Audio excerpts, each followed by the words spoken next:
Hi there guys, this is Cassandra. I'm a Riffle in Time and I'm so glad you're here. Today we are doing the top 10 Oracle decks of 2023. I saw this over on Waves of Your Souls channel and immediately was like, I have to do this. So here we are. I will also do a tarot version. But this is going to be an intentional list from 10 to 1, like my number 1 Oracle deck of the year. And I'm going to try to do that live because I have not decided the order yet. So you'll see me sweat. And I'm going to start with the last deck I chose. The first 5 were really easy. I picked 5 decks up immediately. The last 5 were really fighting with other decks for the spot. So we are doing the Radiant Crystal cards. This is the 2nd edition as my number 10. So I actually didn't have this for most of the year. I had the original 1st edition, and when that came out of the shop, it was out of print. And so I wasn't really using that edition. I was waiting for this to come out and to restock in the shop, and I really love the update. I think that the tarot size cards are so much easier to handle, which was one of my few complaints about the original deck. But I will show you the backs too, because the backs are really cool. But I love to use this as my energy of the day, kind of which bracelets am I gonna wear, what crystal is going to be in my pocket, you know. And there's such a wealth of information on this card. I really love having not only do you have the crystal itself, the chakras, the affirmation, the energies, you even have a plant to pair it with, which I think is so cool. But I'll just show you some of the backs. I think it's a really great, you have some keywords on the front.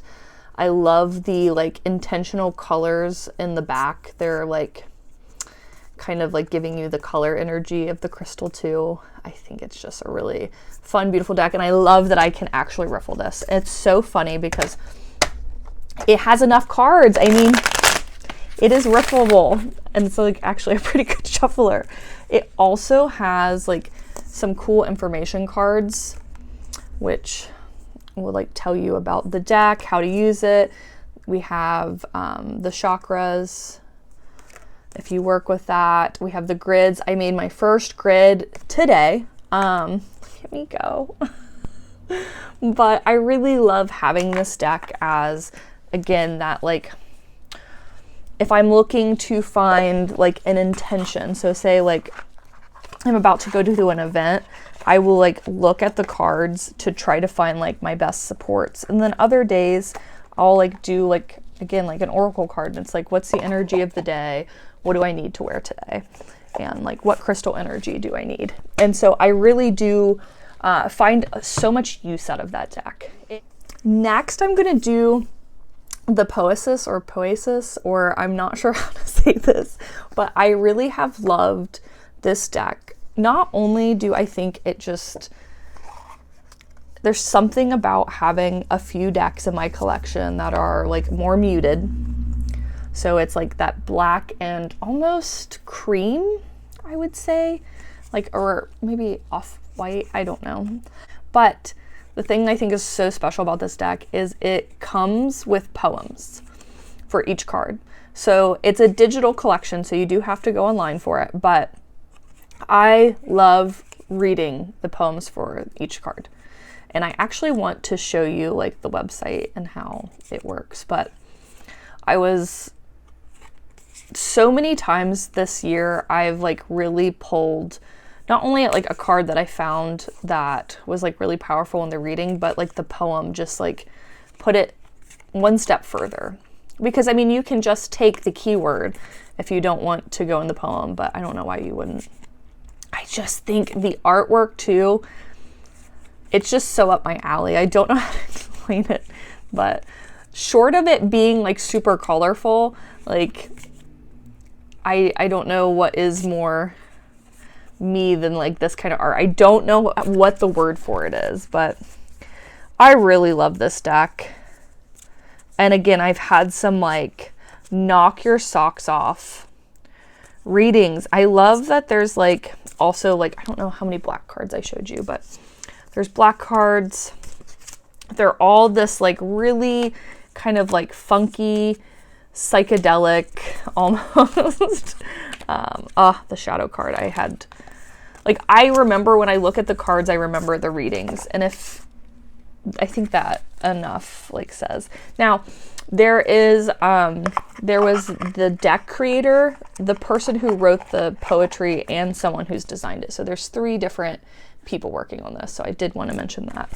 But it should say all of that as well. Each deck comes with the website. But I have it actually up on my computer because I think it's really cool. You can go to the library and then you find your card. Okay, I'm like backwards scroll. Oh God. So click on balance, maybe. And then again, a full poem. How cool is that? It's too cool to me. Like, I love finding decks like this that are just like so unique. So that's my number 9.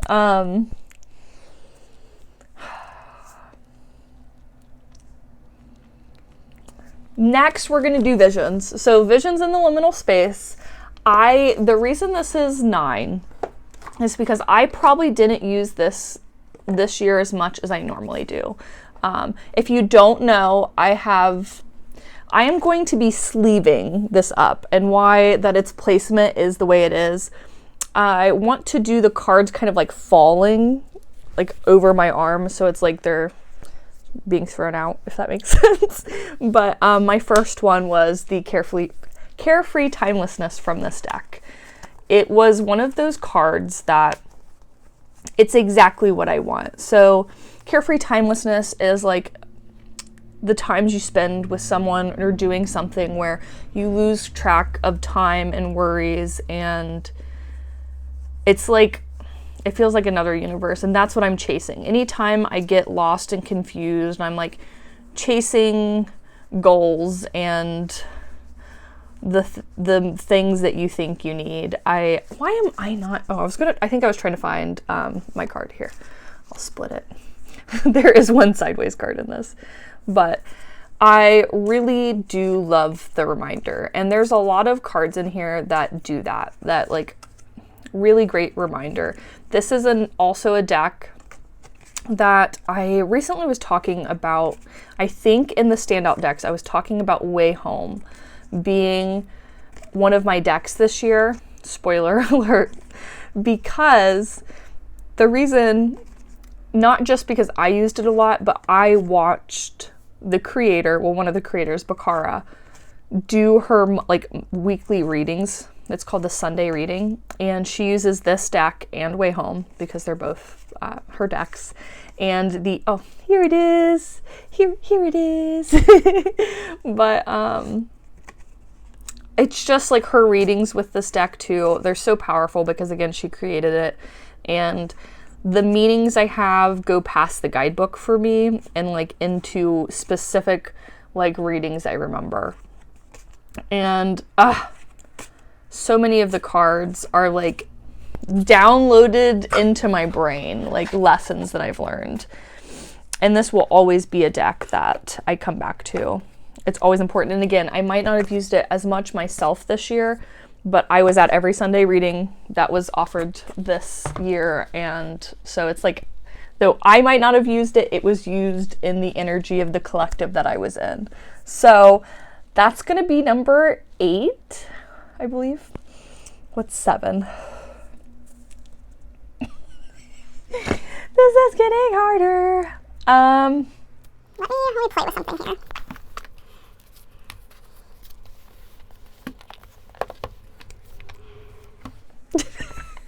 Here's me trying to figure out. Okay. We're gonna do the green glyph next, because on its own I didn't use it as much as I did in the I did the tarot, the rune, and the oracle, all 3 together as like a full event every time I used them. So I think it technically will have to be one. I'll take a point away for that. But this deck is amazing. Actually, that was, what do I have going on here? I just have some cards that are flipped around. I was very confused. I could see cards on both sides. but I was so smitten with this collection this year. I think I've like gushed about it so many different times. As a unit, I love using this, and I think the Oracle deck is probably my secret favorite. So many of the cards just make me smile so much. I love how each of them have, like, at least some cards have the full, like, hollow on it. Not gilding, but, you know what I mean. You know what I mean, hopefully. But, I think it's so cool. I love the eyes for the cat. I think the goat was the one that made me like pull the trigger and buy it. But I mean, come on. I think it's perfect. I think the collection's perfect. It was definitely, it really shook me up, and it's something I have used a lot personally. I've shared it a few times, like when I'm doing my readings collectively, but I really love it for myself. It's been like a sweet treat that I keep to myself a lot because I can't share it as much as I'm using it. I'm as I'm flipping through it, like I don't know if you can see like the the smirking behind it. Where's my goat at? Did I already pass the goat and not? No, there's my goat. It's just something about chewing on the actual border. You know what I mean? If you've had goats before. When I was really little, my mom had goats. And it's like very young memories of goats. Anyways, not that you asked for the goats. So that's going to be number 7.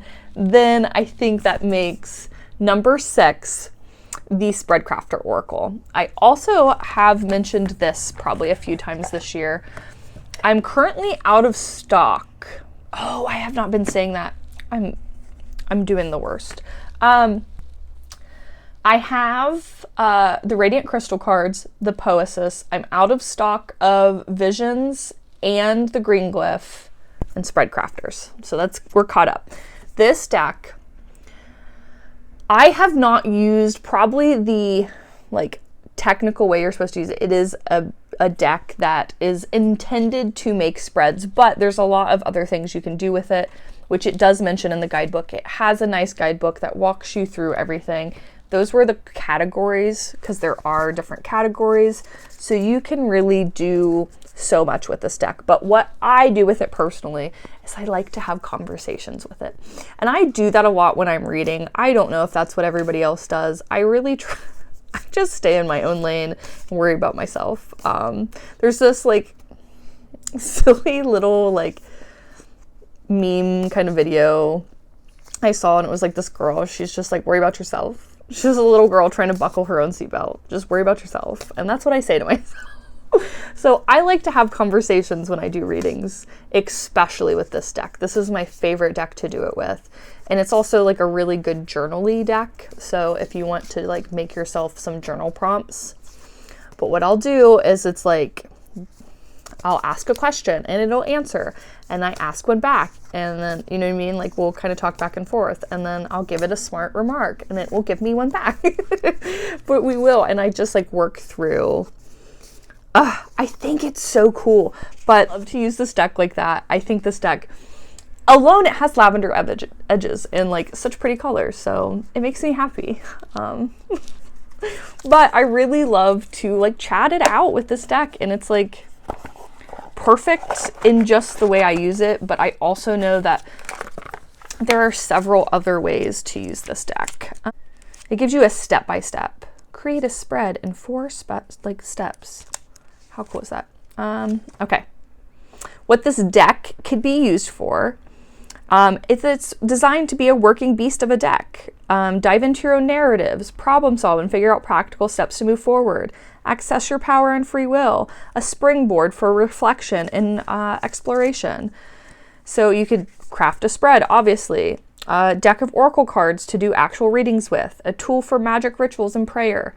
As a deck of clarifiers, that's such a brilliant ways to use it. An interactive tool for healers, teachers, counselors, and therapists. But seriously, and this is a good little guidebook. Like there's a lot of information on how to do it, and even different spreads already in here. Like even creating your own spreads. I really love this deck. It's really hard because these are my top 10 decks, so I really love them all. We're gonna do Thistledown next. I was really waiting on this to come out. I will not shut up about how much I love Adam and his art, so here's me again. Okay, this is a spider. It's a jumping spider. It's cute, but warnings. I remember Lisa doesn't like spiders, so now every time I show this deck, I feel like I need to tell everyone. It's like, hey, you're about to look at it. But I will never stop loving any of the decks. I can't, it's not in me. And then I think I've said this before, I think this deck's so special because not only does it have like our woodland creatures, not only does it have our dragons, but it has like some new guys, like again, that little jumping spider. And it's so sweet. I have had some really, really powerful readings with this. There is a like tortoise, I believe, in this. That's the grief card. How I cried. we had a very like very powerful reading, me and this deck, about some grief things, and I just think it's stunning. I think that how you couldn't love it, I don't know. And especially because I love Oak Ash and Thorn and Smoke Ash and Embers, and now here's my little I now have like the perfect pairing for those decks, and how could I not be as smitten as... I also could hang these up as art on my walls. Like, a dream of mine would be to just have walls that were my decks. Stunning. Stunning it is. I have not had it as long as this next deck, though. And you know how I feel about the Love Oracle of Eden. I'm having a good day today, if you can't tell. I'm a little energized. I had a bit of caffeine, so we're talking about my favorite decks. How do I get happier? I don't know. Love Oracle of Eden. This is the main event. This is that deck I always talk about that just like makes me slow down and appreciate the moment. Like, it feels like a ritual. And it doesn't always feel that way when I use decks. Sometimes I'm just like slinging cards, you know what I mean? And this one's like, no, stop. Slow down. Appreciate me. Because I deserve to be appreciated. This deck is... The photographs are breathtaking. I love all of this deck.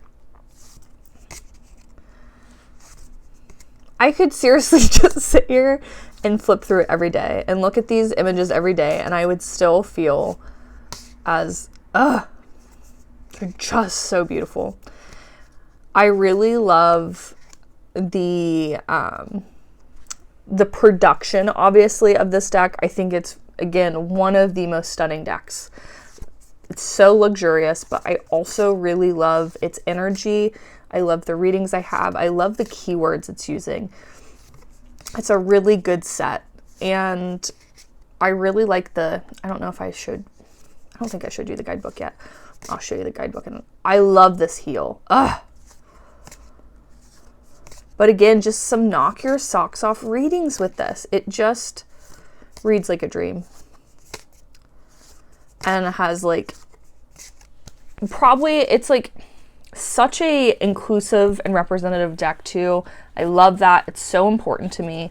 And when I find an Oracle deck that's like doing everything this is doing, how is it not in my top 10?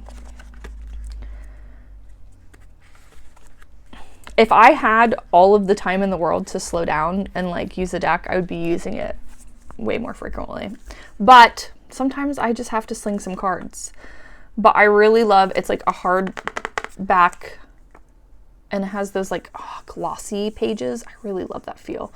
But I find that I really love the messages.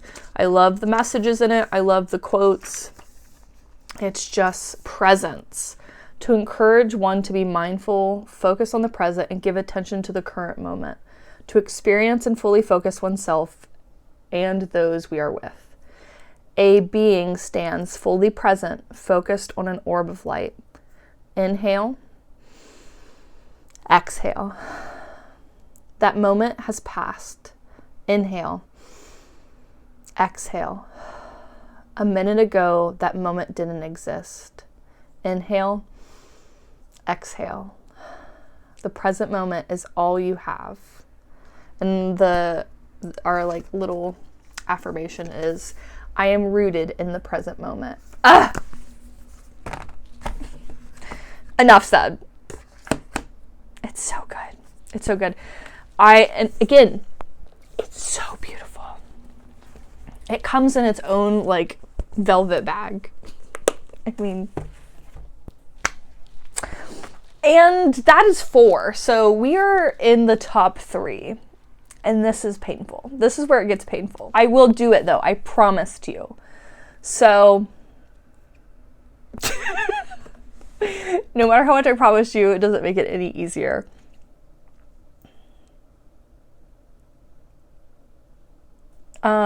So here's the problem. I have my favorite Oracle deck of all time sitting here. I have my standout deck of the year. This was probably like the one thing I did claim in that video. It was the first video I thought, like first deck I thought of when I did like the standout decks of the year.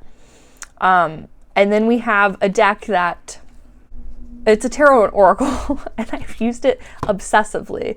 And when I normally think about my list of oracle decks, I usually don't consider this. But when I was looking at it today, I realized it's technically an oracle deck, and it felt unfair to not put it. Well, and then here's another problem. Here's another problem. Outgrow yourself. I just realized this is an oracle and tarot deck. Where do I put them?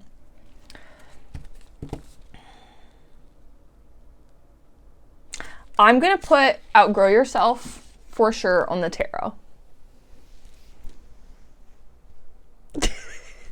Okay. I'm going to do it. Okay, so this is number 3. And why it's number 3 is, 1, I use it as a tarot and oracle deck, so we got to split that up somehow. Sometimes I use it one way, sometimes I use another. So also, it doesn't have a guidebook. And the other 2 have guidebooks that I really... One of them, again, my favorite deck, oracle deck of all time, has the best guidebook of any oracle deck that I've had. So that has to be above. And then the other one, though it's a small guidebook, I really enjoy it. And I like the actionable steps it gives me. So, but this deck, this is like the put in my pocket, run away, everything will be okay as long as this is in my pocket. It's such a sweet kind of cheeky, sassy little gal. It's my friend. I literally told Chinke that this is like your best friend, you know? It's like loves you, but also is going to call you out. But again, in a sweet, loving way. This, the 3 of Swords. When I see the 3 of Swords in any other deck, I'm like, oh no, low battery. Okay, we're still here. I get over myself. I get over it. Ugh! Like, that hurts a little bit, but not as bad as the 3 of Swords. You know what I mean? Like, when I get a 3 of Swords in this deck, it's different. It's different, but I love this deck so much.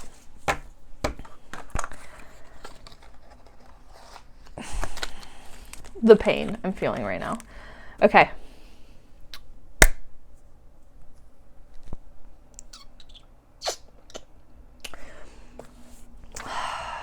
Okay, so this is my favorite oracle deck of all time. This is the Energy Archaeology Oracle. I never shut up about it.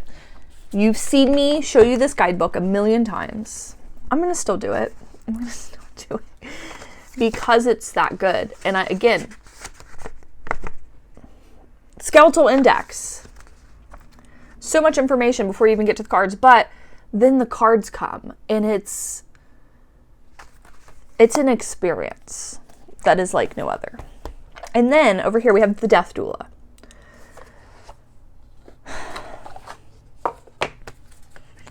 And I just have had such a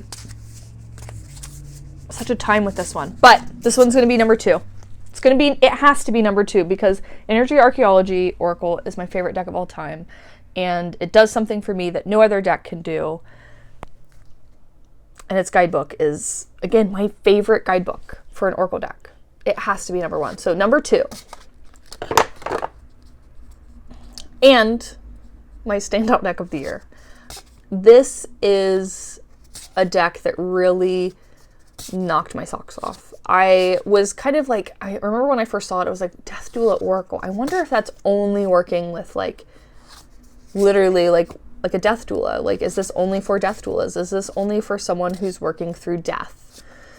But what I found is that it's literally, it's about life. I mean, how can you not? There's so much to this deck. There are so many beautiful things. One of my favorite things, other than, again, these cards are beautiful. I mean, you can't look at them and not love them. I mean, if you can, I guess you can, but I love them. I love photography. I love like this like abstract-y art, edit. I love the key, like some of these keywords I didn't even think of being keywords in an Oracle deck, but boy, have they. Oh, okay. This is our card today. Abysmal Plane. Ooh. Well, let's see what this has to say to us today, because I do want to show you the guidebook too. This little guy. Big punch. Not every card has like a C here, but most of them do. So, most of them have a see this page. Then there's a whole part of this guidebook that are rituals, practices. There's like guided meditations, that kind of vibe. I love that. Cannot say enough how much I love that. Abysmal Plane. Often life can appear to lack substance, meaning, or purpose. This card invites the reader to take note of what is shifting in their life and find the firm grounding that is available. Use that footing to push off from, away from meaninglessness. Find your constants or anchors. Search your mind for what is sturdy in your life or what is reliable. These places or people are there, even if they seem distant or far off in the abyss. Finding these attributes in yourself or in your surrounding life and using them as means to stand from and bound forward will help your life fill with purpose. To live in accordance with one's self-discovered significance illuminates one's life and reveals joy. I could cry. Anyways, see your own ritual, page 21. Create your own ritual. And literally, a thing about creating your own ritual. And this is why it's so hard, because it's going up against a deck that has never been shooken. And this is just shaking it. You know what I mean? That says a lot. But Ashley is a wealth of knowledge, and I think she is brilliant, and the things that she has offered me up here in this deck are priceless. For somebody who is in literally just a state of constant pain. I suffer from a lot of joint pain and inflammation and lots of silly little health things, but this is a deck that's really helped me in moments when nothing, like, you know, I've said before, it's like I have a doctor, I have medicine, I have physical therapy, I have things, you know, and I do all those things, and even when I'm taking the best care of myself, sometimes things still, like, I'm still holding like pain or discomfort in my body that I can't explain. And by Jiminy, I will come to this guidebook, I'll pull a card, ask about it, go to the guidebook, we'll work through it. And if I don't just release that like grip that it has on me, and does this like cure my physical pain? No. No, but every once in a while there's something that I'm holding on to. There's a energy I'm holding in my body that is causing me physical discomfort that this deck we've worked through together. So I love it. I love it. I love it. You get so much in this guidebook, and there's just not a price I could put on it. I love it. I love it. I love it. I love it. You get properties. So you get the element, what the card is in balance, out of balance, associated cards. You get the anatomy. So like the anatomy of the wrist for this one. You get the energy of the wrist. You get the wisdom. You get 3, 4, depending. Actually, I think it's 4 always. 4 journal prompts. I mean, and again, there is so much stuff in this guidebook even before you get to the cards. I'm trying to give you. There's a second deck coming out in this. It's now going to be the Energy Archaeology Oracles. I think I've said before, and this will be the Bone deck or the Bone Energy or something, Bone cards. And then there's going to be the Visceral Oracle, which I'm so excited for. These decks, obviously, I'm so excited. I love them all. That was painful. And I did it though. I did it. I did it for you. I love you. I will see you back here to sweat about some tarot decks with. That will not be easy either. So I love you.